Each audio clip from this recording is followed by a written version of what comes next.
దేశంలో ప్రాంతీయ పార్టీలో ధనిక పార్టీగా బీఆర్ఎస్ నిలిచిందా?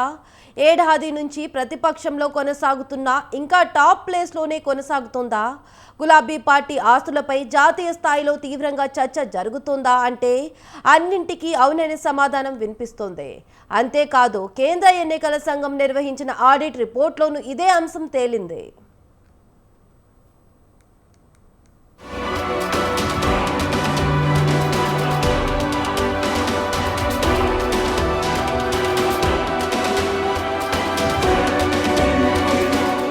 భారత రాష్ట్ర సమితి బీఆర్ఎస్ ఆస్తుల అంశంపై మరోసారి దేశవ్యాప్తంగా చర్చ సాగుతోంది.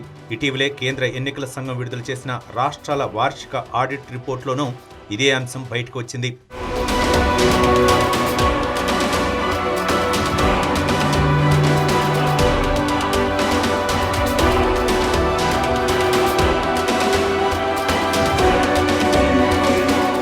వాస్తవానికి ప్రతి సంవత్సరం దేశంలోని రాజకీయ పార్టీలన్నీ తమ ఆదాయ వ్యయాలపై ఓ నివేదికను కేంద్ర ఎన్నికల సంఘానికి ఇవ్వాల్సి ఉంటుంది. ఆ తర్వాత వాటన్నిటిని క్షుణ్ణంగా పరిశీలించి ఎన్నికల సంఘం పార్టీల ఆడిట్ రిపోర్టును విడుదల చేస్తుంది. ఈ క్రమంలోనే దేశంలో అత్యంత ధనిక పార్టీగా గులాబీ పార్టీ నిలవగా, రెండో స్థానంలో బెంగాల్లో అధికారంలో ఉన్న తృణమూల్ కాంగ్రెస్ పార్టీ ఉంది.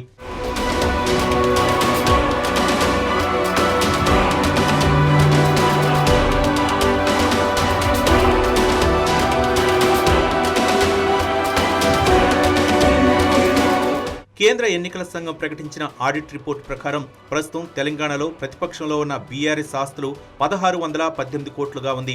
పార్టీకి చెందిన బ్యాంకు ఖాతాలో 1110 కోట్ల రూపాయలు ఉన్నాయి. 2023-24 సంవత్సరంలో కారు పార్టీకి వివిధ రూపాల్లో 580 కోట్ల రూపాయల మేర విరాళాలు వచ్చాయి. ఫిక్స్డ్ డిపాజిట్లు 101 కోట్ల 76 లక్షల రూపాయలు లభించాయి. 2023 అసెంబ్లీ ఎన్నికల కోసం 197 కోట్ల రూపాయలను ఖర్చు చేసినట్లు కేంద్ర ఎన్నికల సంఘానికి తెలిపింది బీఆర్ఎస్. ఇందులో పార్టీ తరఫున పోటీ చేసిన ఒక్కో అభ్యర్థికి 40 లక్షల రూపాయల చెక్కును అందించారు. మొత్తం 119 మంది అభ్యర్థులకు 47 కోట్ల రూపాయలు ఇచ్చినట్లు వెల్లడించారు కారు పార్టీ నేతలు.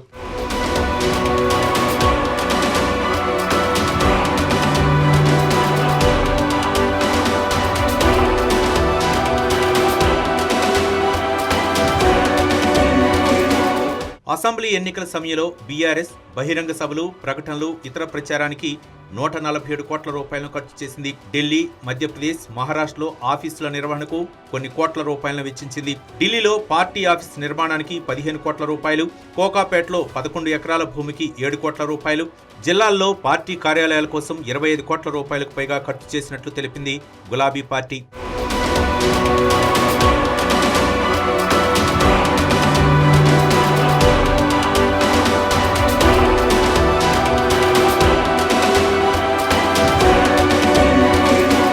గతంలో పలుమార్లు బీఆర్ఎస్ ధనిక పార్టీ అంటూ కామెంట్లు చేశారు ఆ పార్టీ అధినేత కేసీఆర్. పైగా 10 ఏళ్ల పాటు అధికారంలో ఉండటంతో పెద్ద ఎత్తున ఆస్తులు పెరిగాయన్న అభిప్రాయం వ్యక్తమవుతోంది. అయితే ప్రస్తుతం ప్రతిపక్షంలో ఉన్న గులాబీ పార్టీయే దేశంలోకెల్లా ధనిక పార్టీ కావటం ప్రాధాన్యత సంతరించుకుంది.